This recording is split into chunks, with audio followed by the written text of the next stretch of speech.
একবার ঢাকায় চাইছিল টেলিফিল্ম করতে সিলাইদা যাওয়ার দিনকে সে তালের গাড়ির পর উঠছে দুই পাশে দুই মহিলা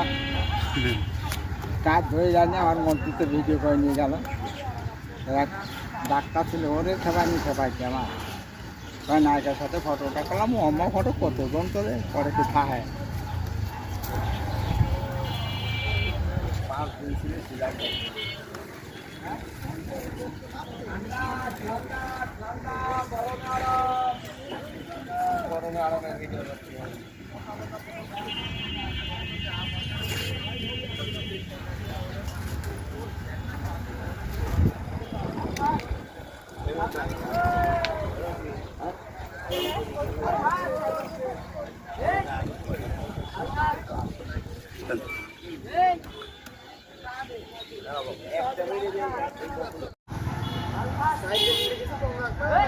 না